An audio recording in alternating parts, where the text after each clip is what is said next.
Hello, hello. God bless all of you out there. Thank you for tuning in to Bravo with Sheila today. I'm so excited about my guest and what we're going to talk about. This is going to be a wonderful afternoon, a wonderful chat. And I'm so happy that she is here and that we're going to have a good chat with our dear Shawnte Lorick. And today we are talking about breast cancer. It is still October Awareness Month. You know that this platform is to help women move from pain to power, and from power to victory. Also to influence men as well, and we're just going to be opening up this platform for every type of conversation in the future. I don't want to box myself in. I know that I speak to women, but we do need others to come in to the chat and get information for themselves. And so today I welcome you to Bravo with Sheila. It is a Saturday afternoon here on the East Coast, so I don't know where all of you might tune in from, but listen, it's going to be a wonderful conversation and chat today.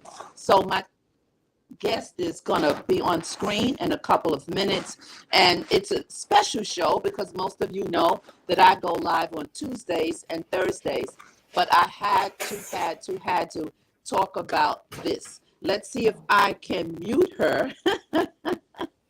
Let's see if I can, because she's doing something. And let's see what we can do here. Hold on 1 second. Let's remove her from the screen. There we go. So I hope that you guys can hear me. I have had some difficulty today with my laptop, and I am on my iPad today, so I had a little technical difficulties going on, but I am here as promised and ready to jump into this conversation. Let me move this way. Let me get it situated. I guess that's good enough. I don't know, but we're just going to go with it. So listen, welcome. Let me open the show really quickly, and I will be right back.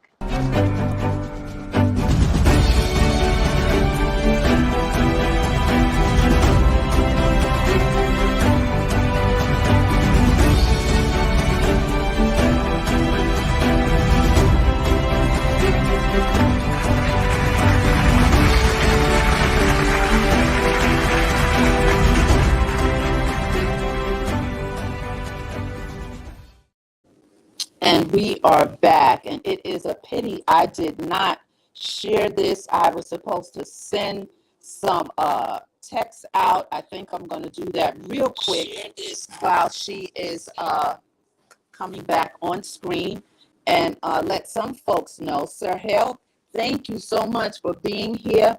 Hello to the chat. I don't know who's here. Like I said, I've been having a problem with my laptop, but it's okay because I'm going to go and see the comments. Sir Hale, thank you so much for stopping by.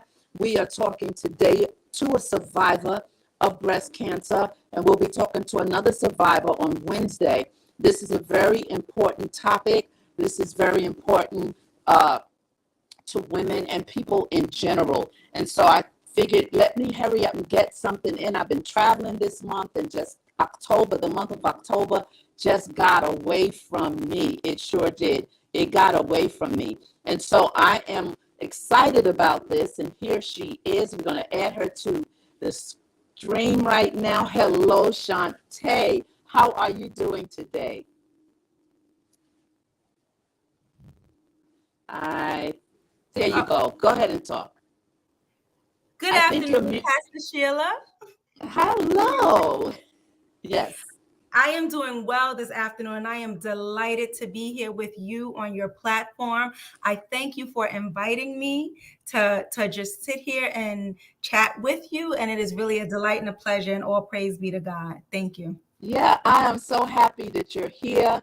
I'm so happy that you accepted the invitation to chat and to talk and to empower, to share with other women the importance of, breast cancer and the importance of being a student over and a steward over your own vessel, not to ignore and get so busy, not to check yourself or not to really notice the signs. And you are a young woman, and you are a survivor. And as we were chatting a few minutes ago, For real, Shawnte, I thought that you had been a cancer survivor for many years, but you're still a baby. We have Inay in the house. Now, during our chat on Bravo with Sheila, we chat, right? And we go back and forth from the chat back to the platform. And we got some women and men in the chat. The women we call the Bravettes. And the men that stop by, we call them the Brave Brothers. So when they have questions, right, they may have questions.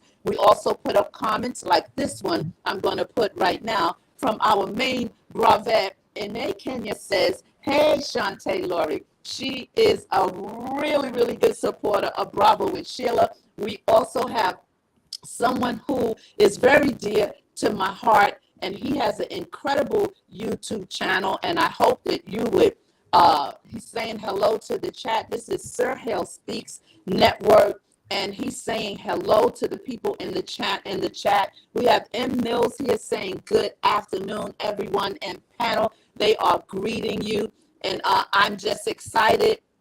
Sir Hale is saying good afternoon to me, hello to me. So there are so many people here in these YouTube streets that really support me and hang out with me. And I'd like you to go over to all of these channels and hit subscribe, because you will not be sorry once we get offline. And so I'm so happy to be here with you today. And I'm so grateful for you to share your journey and to share what has been happening with you emotionally and mentally, being a breast cancer survivor. I know that you're newly diagnosed and newly surviving, but God is so very good. So very good. And so how are you feeling today?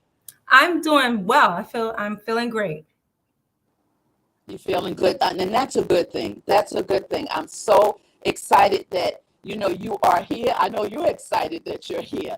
And so let's open up a little bit with something that's called When We Trial, right? This is an organization that has been started by some women of color because of the information that does not reach us. When We Trial, they're having a big launching on the 20, I think the end of this month, and they have so many dates going on, and it's in the chat, their website and everything. So announcing our When We Trial movement. Let me share a little bit about them. They say we are launching our When We Trial movement. This is a call to action for our fierce, resilient community of Black women.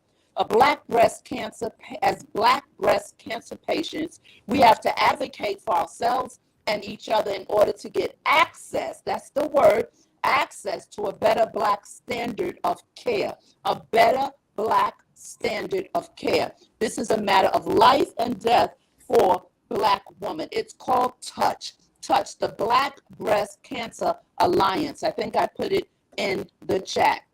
And so there's a quote from John Lewis that said, if not us, then who? If not how, then when? And we may not have chosen the time, but the time has what? Chosen us. So frankly, we are done with the disparities in breast cancer care that cost Black women their lives. And it says, join us for our movement. And that's why I put the link in the chat. And it says the mortality statistics for Black women are horrific. Mm-hmm. For every 100 white women who die of breast cancer, 141 Black women die. Black women are drastically underrepresented in clinical trials. And this is so very important. Only 3% of clinical trial participants leading to FDA approval of cancer drugs between 2008 and 2018 were Black. The consequences are dire. Too many Black women are missing out on access to newly emerging and often life-extending treatments. Until more Black women are included in research, we will continue to face worse breast cancer outcomes. And so on January 26th, they're going to be doing some things, and continuously November, and you can go to the website, those of you who are listening, and get some information about this. I think this is so important for all of us, right? And two women of color, her name is Ricky Farley and April Ryan. They are the spearheads of this and go to the website and really get some information about this. So, my dear Shawnte, let's chat a little bit about you. Relax, relax. I told you this is like a really loose, tight, not bop, bop, bop. This is a flow and a chat. And so let's talk about when you were felt you needed to. I mean, did you get your yearly mammograms? Because they say that we're not supposed to get mammograms or start mammograms until we're 35. I don't know if that is correct because there's so many women under 35 that have been diagnosed, but they told us 35 was the time to start. Tell us a little bit about your journey in the beginning of this situation and your journey with breast cancer. Okay, thank you so much. So I am a female who did start getting mammograms at the age of 35. And when I started to have mammograms at the age of 35, it was at the direction of my OBGYN, because at that time, the research was leaning toward if you had a family history that you needed to start at 35. So I have been having them since 35. And it was important because my father's mother, my grandmother, had breast cancer, but that was back in the 80s. And I remember she had a single mastectomy, one breast removed. But it was not something that I was about 11 or 12. And, when we were at home, we would see her, I could tell that there was a difference in appearance, but it's not something that they openly talked about. So it's not something that we received a lot of education about. But I had yearly mammograms, but then about at age 37 or 38, my son, initially when my son was 2 years old, I had some nipple discharge, and I spoke to my OBGYN, because she's been my regular GYN since for over 19 years. So she told me that she wasn't concerned about it at that time because he was only 2, and that it could still be from nursing him. But then when he was 7 years old, it happened again. And nothing was indicated on my mammograms. I was having them, so she was fine with that. But when I went for my annual visit with her, and I told her, I'm like, I had this nipple discharge again. She was like, no, I'm sending you to a specialist. And at that time, they did genetic testing, and they started a regimen of monitoring me, where I would have 6-month MRIs with contrast. So what I will say about my healthcare is that my doctor, my OBGYN, had been my doctor for many, many years. So she was very familiar with who I was.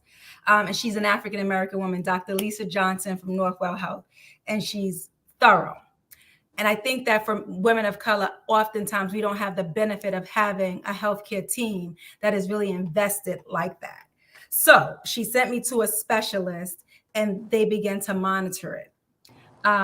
Initially, I had a condition that was called LCIS, which was non-cancerous, but it's a precursor to cancer. So that's what they were monitoring. And that was in the left breast. So every 6 months, I go through this regimen. In January of 2022, they said, oh, we need some more images. So I had to come back. And that had happened before, so I didn't think anything of it. But when I went for the follow-up biopsy, and they were like, oh, it's the right. And I'm like, the right? That's not the breast they've been monitoring. So it's like, okay, we have something here now. And a couple of days later, my breast doctor called to inform me that they had indeed detected a cancer. But the benefit was it was early, because they had been monitoring my breast for about 3 years at that point. And so I can remember exactly what I was doing, exactly what I was wearing, exactly where I was standing when she called. And even though it's something that they've been monitoring, you're never prepared to get information like that. Correct. I'm being told that my voice, there's static on the other end. You're really clear, and I just need to know right now if there's still static in my voice from you guys that are in the chat. If you could let me know if I'm clear or if I need to just pull these headphones out. Someone please put a 1 in the chat if I'm choppy and if I'm staticky with my voice or if I'm okay. Can someone please let me know? In the meantime, I'll put up this comment from someone you know very well. Dawn Brathwaite. Dawn B is in the house. Hey, Minister Dawn, thank you for being here with us today. Love you.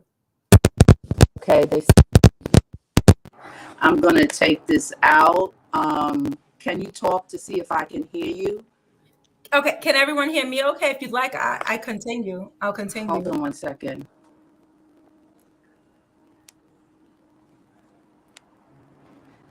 Okay, can you talk again for me?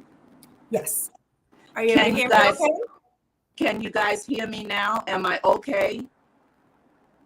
If I'm okay, can you put a 2? If I'm still staticky, put a 1, because I can't tell what's going on out there. Again, I had problems with my laptop. It jammed up and froze on me a little while ago, so I had to resort to my iPad. So if I'm okay, can you guys let me know? I'm still static, still static, still static. Okay. Let's see how I can fix this. Let's see how I can fix this. Hold on 1 second. You guys bear with me.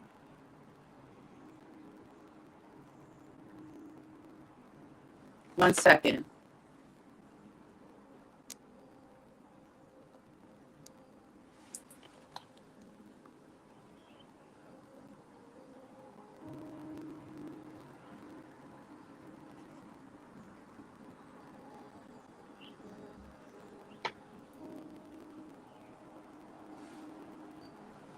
I'm gonna try to come out of this. Hopefully I won't get totally disconnected, guys. I gotta come out of here. Sorry.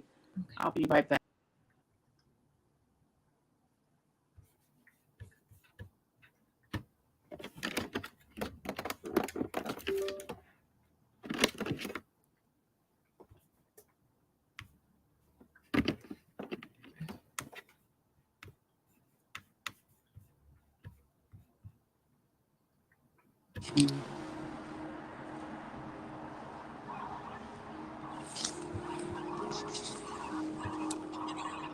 Okay, let's see.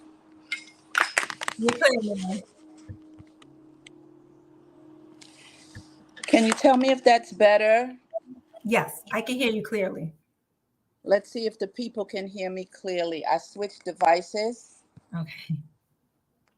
You guys, please let me know if that's better. Okay.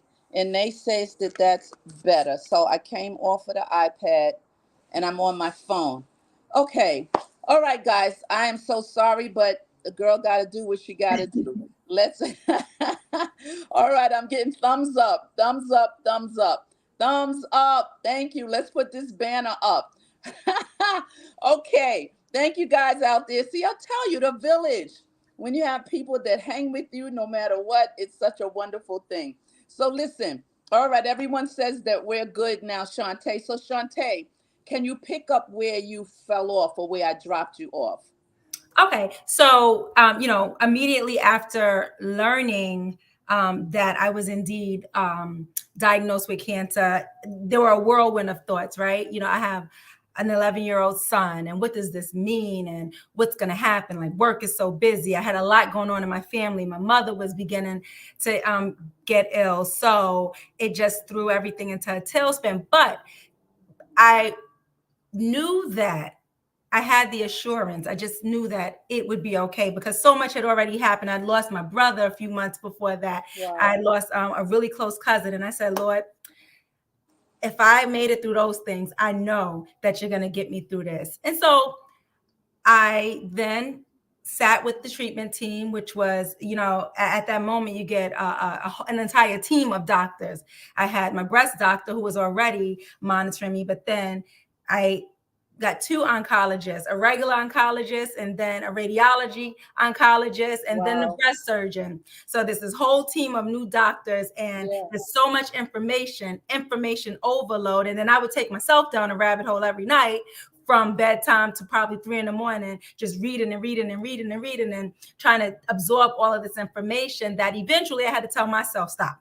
I was getting ready to say that to you. So the overload, because I mean, I cannot imagine uh that process. I can't imagine internally, emotionally, physically. I mean, the whole being, to try to wrap your mind around what has just happened, because you mentioned that you got your first mammogram at 35, Mhm. and so soon after that you were diagnosed. No. It was 9 years later. I was 9 years it later. was nine But years in later. between those 9 years, you said you were going back and forth, Yes. off and on, Mhm. constant checking you because they were sort of detecting something, but didn't Yes. quite know what. Right. For 3 years, they were like closely monitoring this condition called LCIS, which it could be a precursor to invasive cancer. But nonetheless, that's not where the cancer ended up manifesting. It was in the other breast.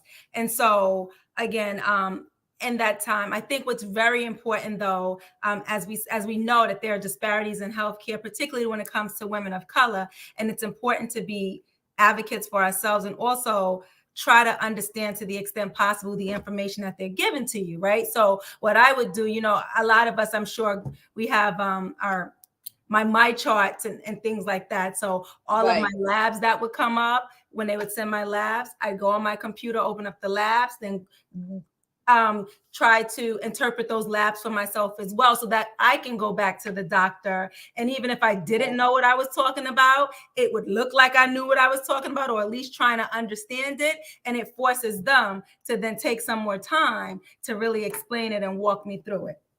And so, Wow. it was, they lay out all these options for you, right? And so I meet with they tell me what the recommended regimen would be for what the condition that I had. Because initially, because I was getting tired of going through that every 6 month MRI process, I was like, just take them off. Take them both off. I don't want to deal with Wow. it anymore. Let's be done with it. Don't need them. I carried them around long enough. They were heavy. Take them. So, but then I sat with the breast surgeon, and he lays out all these options. He tells me, and I'm like, well, what do most people do? He's like, well, you have to decide. I'm like, well, what has the best outcome? Well, he's like, it's really up to you. And I'm like, but you do this, not me. I need some guidance, and they really don't. And Was so this a male doctor, or this was a male doctor? the breast surgeon was, but the options were, as I said, I was saying, just give me a double mastectomy, take them both off, I'd be done with it, because had I done that, I wouldn't have to go through annual this whole Yeah.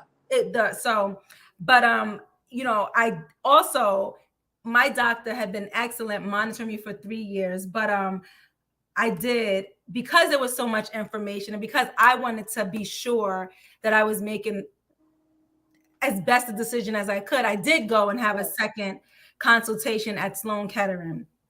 And it was there. Now, this doctor, too, he was an old, I can tell he'd been doing it for a long time, Yeah. old doctor. And I said to him, I said the same thing, like, I'm just going to have a double mastectomy. And he looked at me, he's like, you're young. He's like, you don't need to do that. He said his recommendations were exactly the same as my treatment team. And he said, you don't need to do that. He said the recovery is really hard from that. You're young. The risk of recurrence is low. You have a greater chance of dying in a car accident. I'm like, Yeah. okay. So I went back to my treatment team and I opted for what they did, a lumpectomy, which is removing both the cancer, and they did remove at the same time the non-cancer cells as well. And Wow. they took some tissue from my lymph nodes to make sure it didn't spread. But God had blessed me in life with enough breasts that I was able to use all my own tissue for the reduction Ah. and reconstruction. So, and also save my nipples. So what that, so the other part of it, right? Because physically, even going into it, I felt okay. And that's the importance of making sure that we have our mammograms, because I did, aside from the discharge that had occurred 3 years ago, I wasn't experiencing anything with my breast. I couldn't feel any lumps. I couldn't detect any changes from anything that any exam that I could do. So it's only because I was going to have the MRIs that they were able to detect it early. So, but the Wow. emotional part of it, right? So now here it is. I'm like, okay, what does this mean? Because this changes you physically. I'm on a medication now for at least 5 years, and that has side effects.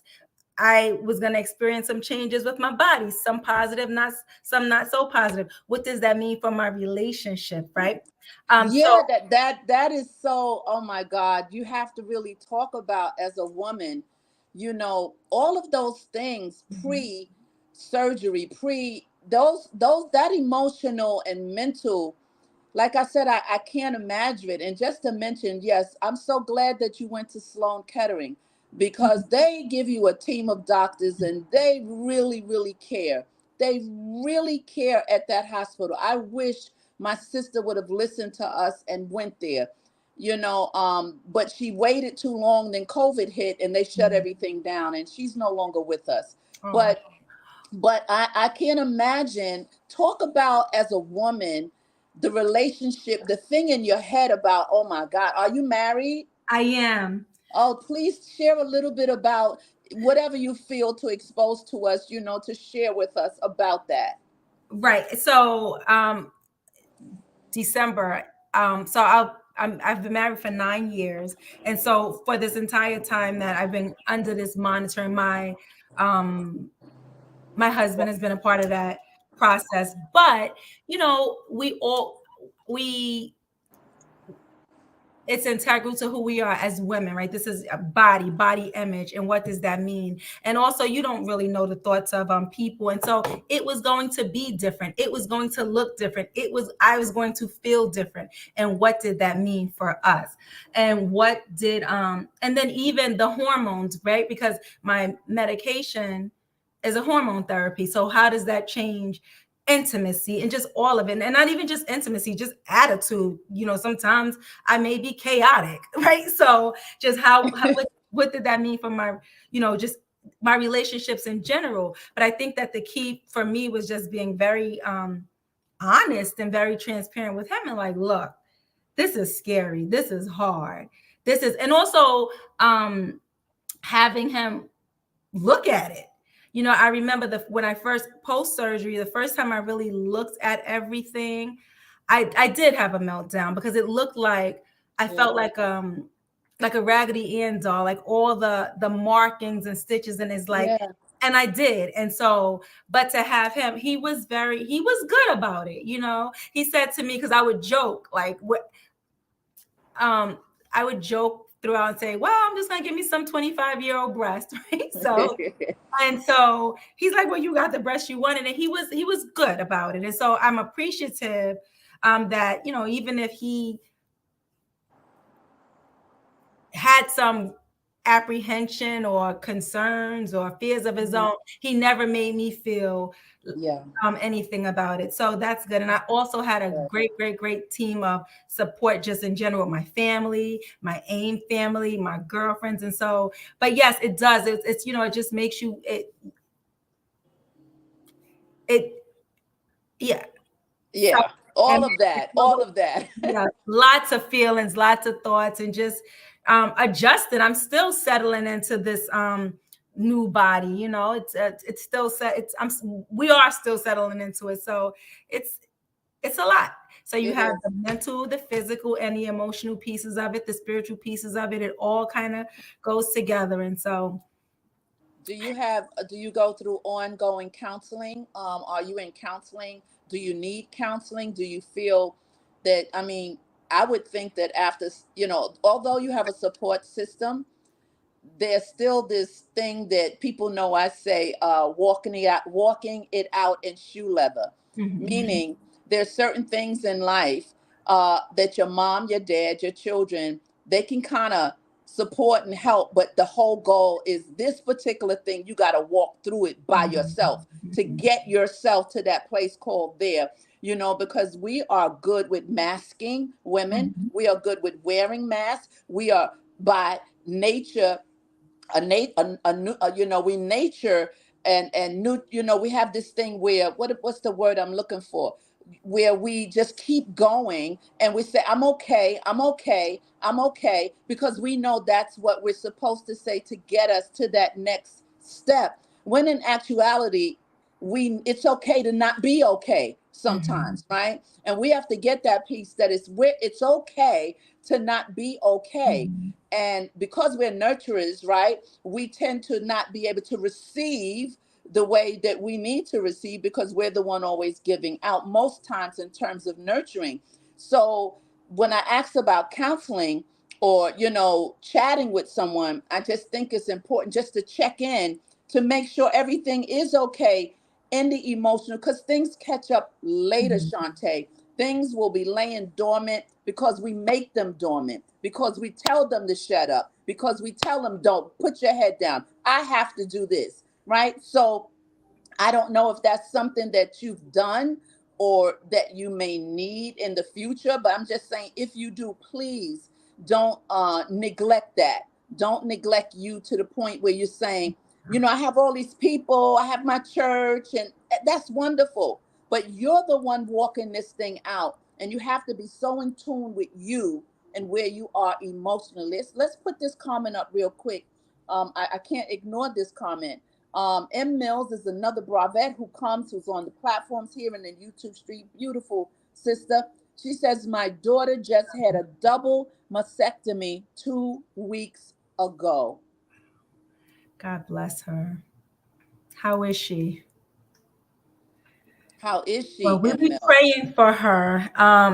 Yeah, it's and again, Pastor Sheila, you referenced it earlier in your comments, right? I was 44 when I was diagnosed, but through my interactions with my hospital and treatment team, I really have learned that there are women who are so much younger than I am, who are living through this, and who also may not have had the benefit of as being diagnosed as early and have our later Yeah, stages and are really having a more aggressive treatment regimen, and it's a lot, so absolutely. so I think Absolutely. for me, I'm very sensitive to that, because at the point where I was diagnosed, right, I was beyond not beyond childbearing, but I was not having any more children. So that wasn't a factor for me. But Yeah. for many women that is, right? So it's really a lot. And it's a lot Yeah. to take on, and then it really does affect um us. Everything.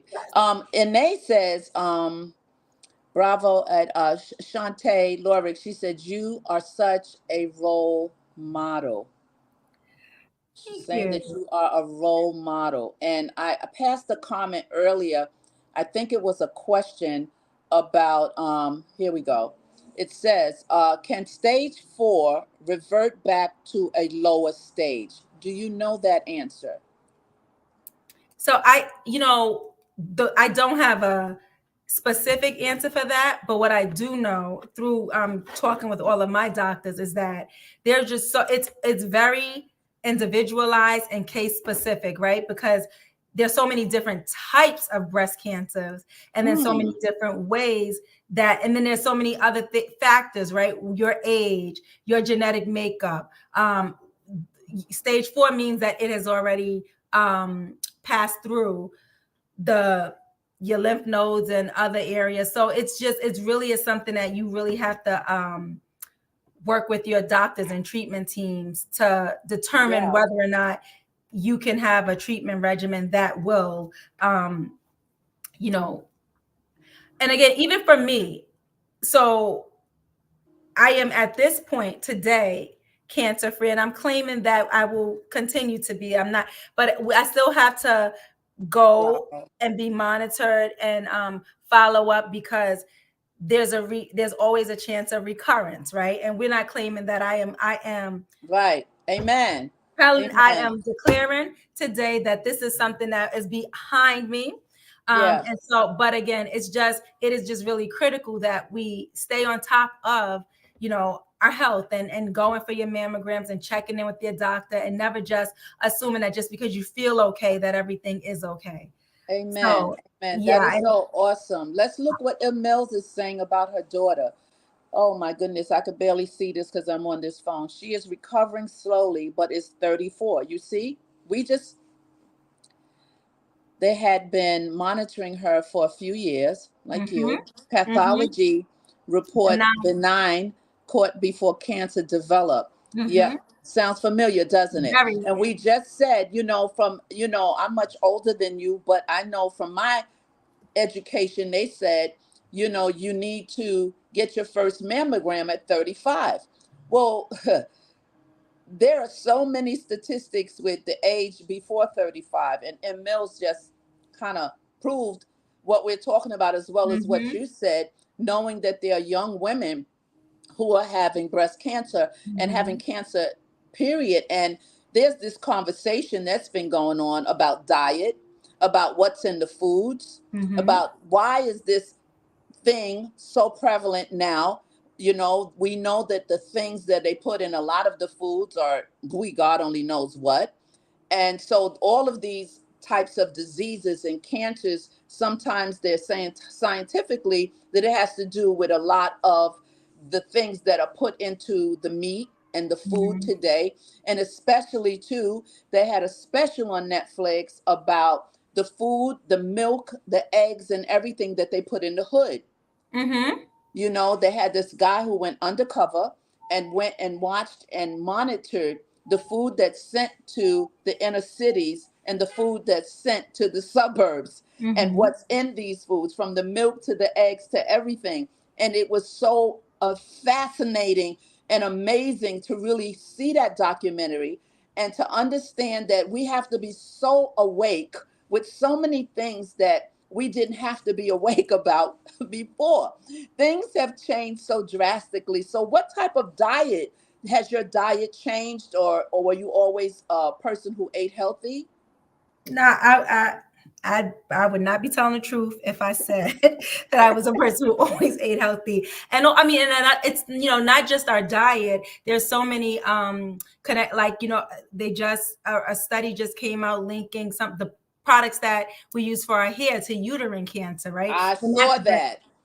and we've heard that for many many years, and so there's so many things that are introduced into our bodies and systems that can definitely impact that. I will say that prior to the diagnosis, and just getting older and trying to be more conscious and aware, I started to improve my diet, but even a lot more after the fact. And since my surgery, I think I've lost like 35 pounds.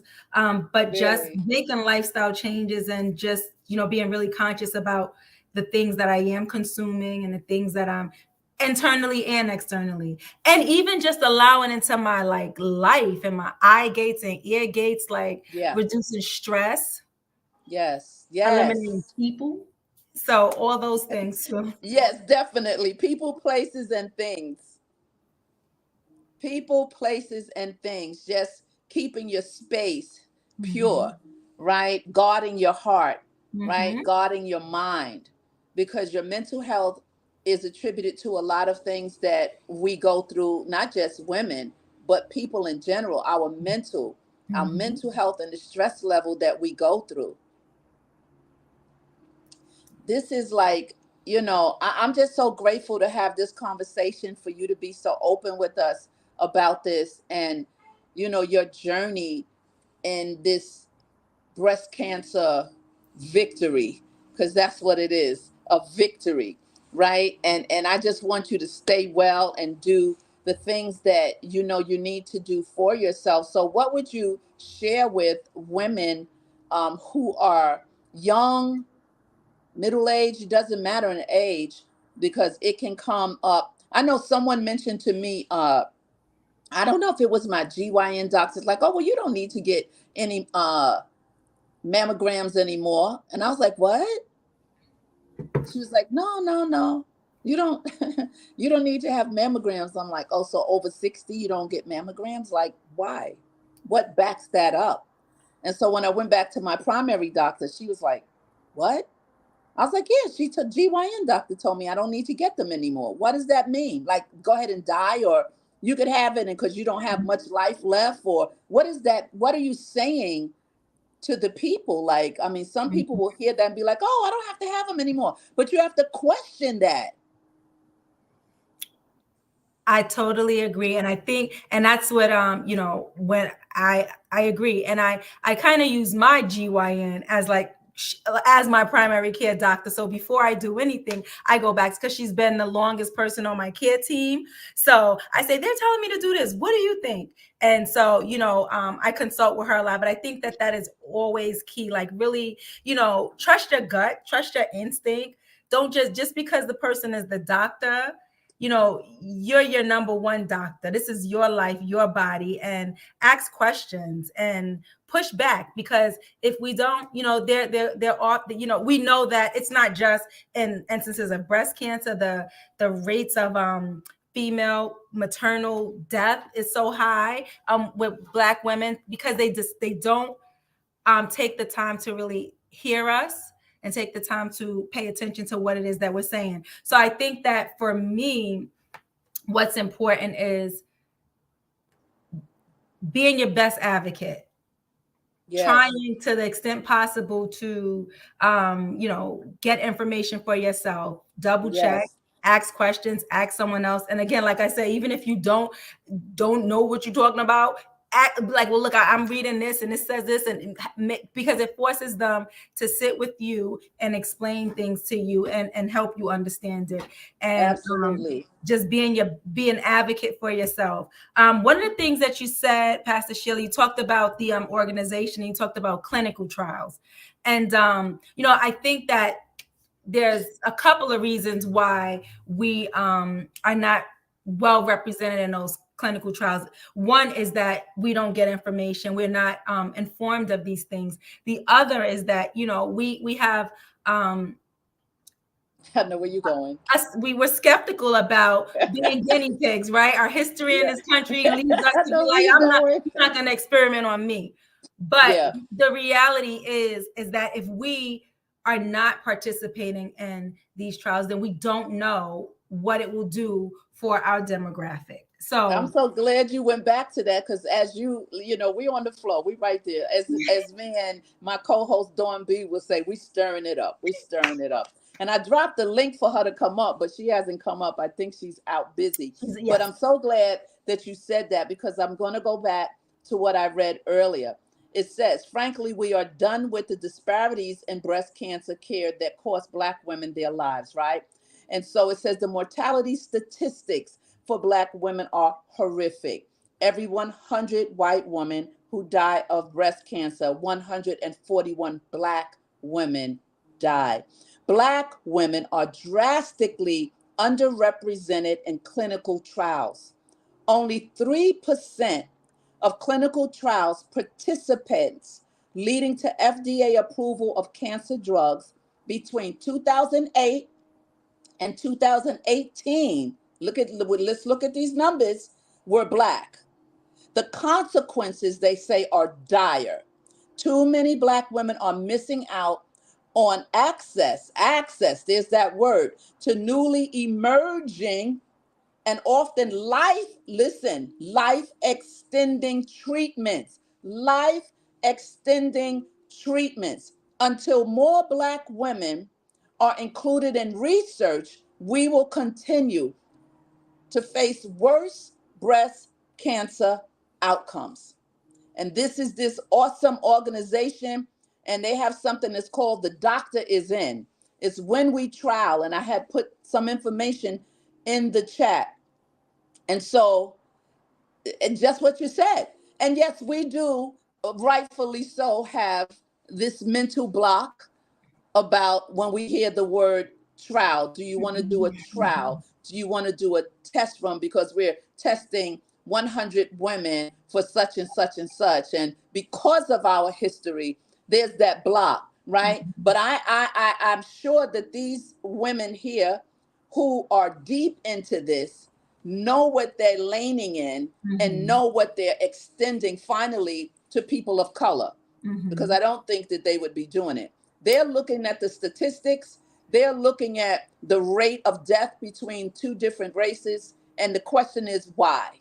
Mhm. What do they have that we don't have? What do they have access to that we don't have access to? Is Mhm. that the difference? And it obviously is. Mhm.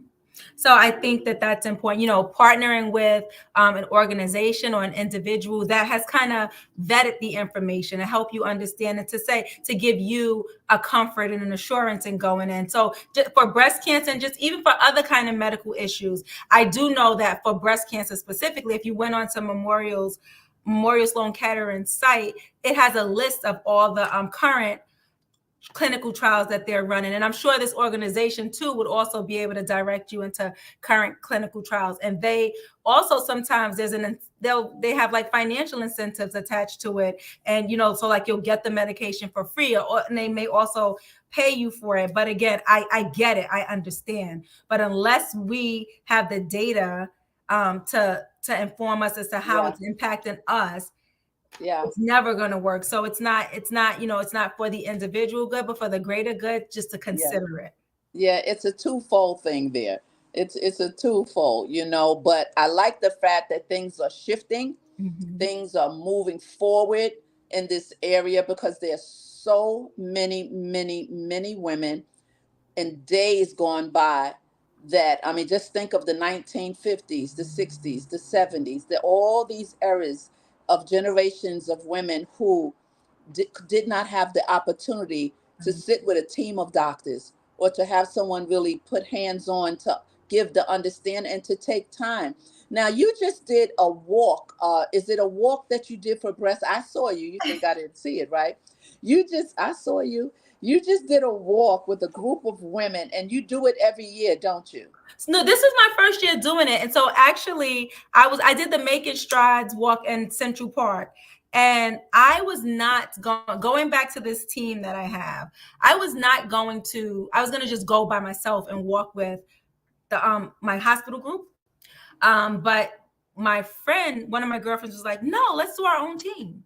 And I'm like, I didn't want to bother anybody, because I have to say, in the past 3 years, so much has been going on in my family and in my life that people have Mhm. really been so supportive that I didn't want to pull on that network again. Let me step back for 1 second and say this.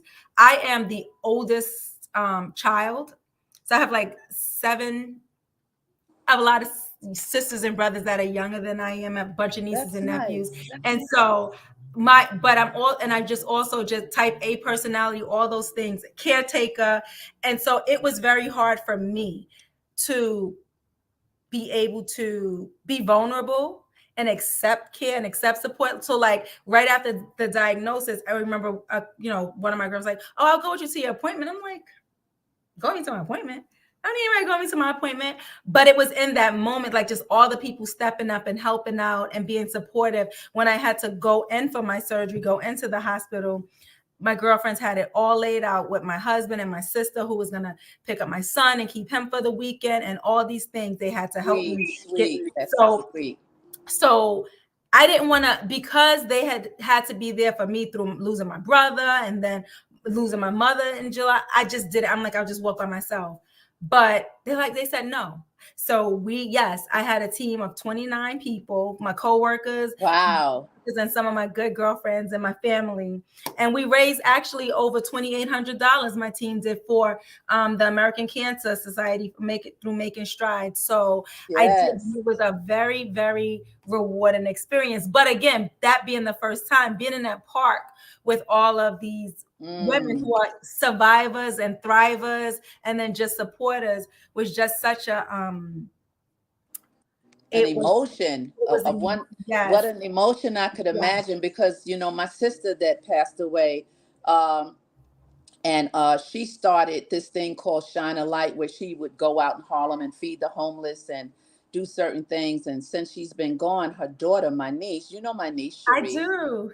right? She started Shine a Light 21 because my sister's birthday is February 21st. And so for the last, when did she pass? COVID. Well, she had the Mhm. cancer, but it was the COVID that took her out. Someone had come around her, so she couldn't fight it. And so every 21st of the month, Cherie goes to the Bowery. She goes to all these places and she feeds. And on February 21st, we give scholarships to the youth. We have basketball tournaments. We do so much in the honor of my sister. And today they're doing the Light. I don't know, you might have heard of it. Light the Night Manhattan. It's down at the South Street Seaport, Mhm. and it's a walk for cancer survivors and those who are still struggling. And she'll be down there walking, and I might try to make it down there. It's just that I'm so far from here. And, with this, well, I got hit by a car. So my niece, when it acts up, it doesn't let me do. And she was like, Mhm. no, Auntie, stay home. And I'm like, no, I want to walk. I want to all walk. And when my sister was here a year ago, they said her name, read her poems. She was standing there weeping. I looked at the video the other day, because she was a survivor at that point, Mhm. right? But they still gonna honor her tonight and say her name. And, so it's just wonderful when you have support and you allow people, like you say, to come into the space and carry you through. Because listen, each year, each day, we never know what tomorrow Mhm. brings. Here's a question from NA. Do you eat slash drink, what does that say? Sour soup. I can't read it. I've heard a lot of good benefits with the fruit. Oh, I know what she's talking about. You're shaking your head, so you know what this is. No, I have not. So this is the second time that I've heard this, and I have not. So I'm gonna look into that. Someone at my job said the very same thing. He told me his grandmother drinks it every day. So I would Okay. definitely look into that. Thanks, Ine. Thank you. But when I read it, I'm like, oh wow, I just heard See, it. back in your face again. You know how Yes, God does. He'll send a message back. He's saying something. Go yes. ahead and check it out. Dawn B say absolutely a victory. Yes, yes, and yes. And so what would you share? What would you share? I want you to come back in a few months or maybe in 6 months or a year or so. Come back and give us your praise report and what you've been doing. Are you back at work now? Are you doing what you do? Yes, I am back at work, and I am. So again, my perspective just all around just has changed, and my priority and my focus is my health, my physical and emotional health, because I need to be around to raise my son. And so, prior to 2022, I have to say that I I invested a whole lot of time in my work, did everything that they always wanted me to do, always there. And I still am, it's still very important to me, but that's just not my priority now. I can retire in 4.5 years. I'm thinking about that and thinking about what's next and just really focusing on creating boundaries for myself, Yeah, prioritizing what needs to be prioritized. And that's it. yeah. What would you say to the women who will come and see this broadcast after the fact and those that are listening now? We have women on here of different ages right now. But what would you say? Because I really have to give you a super bravo for and commend you for your strength. And I know that you're a believer. So we know that when we ride on the grace of God and when we know that That's he it. lives on the inside of us, we know that the Lord himself will carry us. Mhm. It's always people say, well, that unspeakable joy. That's it. Sometimes we know we should be crying in the natural, but for some reason, and no ain't no some reason, it's That's the Lord himself. He's the reason that we can smile through a storm and we can have faith. Exercise the faith, pull on that hem of his garment like the woman with the issue of blood. Mhm. Just go ahead and tap him, go ahead and pull on it and Mhm. receive what we need to get through every storm and everything that we're challenged with. So what would you say, and I'm gonna give you the last word, I'm gonna let you go and share with the people, what would you say to those who might be struggling right now, right this moment? And what would you say to even the survivors? But let's start with those who are not where you are, who just got the diagnosis, who are sitting in a room crying, who just don't know how to walk through this thing. What would you say? So the first thing that I would say is to know that you are not alone on this journey. That wherever you may be in that process, I know it's devastating. To for anybody to get that news and just not know what the next day, the next month, or the next year will bring. But you're not alone. There are resources. There are people. If you want my phone number, you can call me. We can talk about it. Pray together. And just know that that it is scary, but I do believe, and I know through just my own process and experience, that there a lot of advances in medicine have been made. And so again, be your biggest advocate. Don't take no for an answer. Don't even accept the first answer. Trust your gut and trust God, and know that there is victory on the other side of this. That is good. That is so good. Yeah, I think that is empowering and heartfelt, because you walk through it. I have this thing I say, I can't take you where I haven't been, right? I always say that, when I'm teaching or talking to women or preaching, whatever, I can't take you where I haven't been. But when you've been in some waters, muddy waters, clear waters, when you've walked through some things in life, that experience is not for you to hold to yourself. You have to give it away. You Mm-hmm. have to give it away to that next, pay it forward to Yeah. help somebody pull a sister up, pull a brother up, to get them where they need to be in whatever the storm is. So I thank you so much. And for the survivors, people can look at you and say, what? They could look at me and say that I've been tested, but through that test, I have a testimony.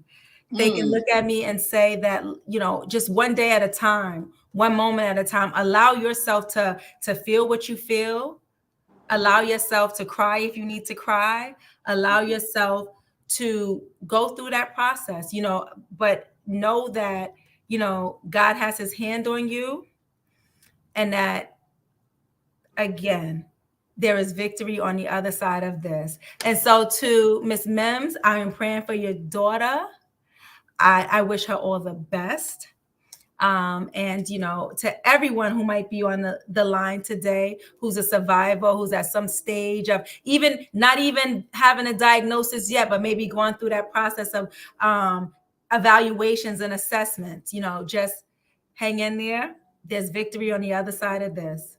yes, I like that. Sound like you're getting ready to write a song. There's victory on the other side of this. Don't start. We put a paper and pen together right here. And that is a song right there. There's victory on the other side of this. And they can yet say, I'm sending so many prayers and claiming you are forever free. Now Thank that you. is Thank you so much, my sister. I appreciate we that. we're gonna leave that comment up. That is a good comment to leave up as we close out today. You guys on Facebook and you wonderful, wonderful bravettes and brave brothers. Thank you so much for being here. I really appreciate you being here. It's been a great chat with Shawnte. We're gonna bring her back at some point. Before we go, let me just put this up just in case you have not done it, just in case.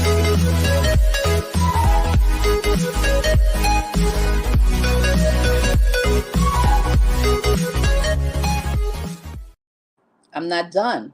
Let me put this up.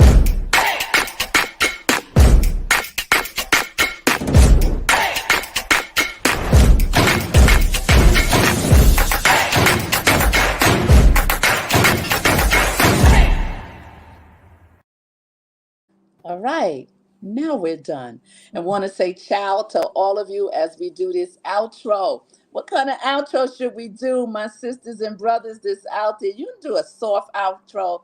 All right, we're going to do a soft outro. Stay right there, Shawnte. Listen, all of you, I love you so much. Thank you for spending Saturday afternoon slash almost evening with me, Bravo, and with Shawnte. You know I love you so much. Remember, when nothing changes. And what you got to do, you got to keep it moving. See you soon. Join us on Tuesday. Hot show. Tuesday, Tuesday, Tuesday. See you live on Bravo with Sheila on Tuesday evening at 7 o'clock. Mwah. Smooches.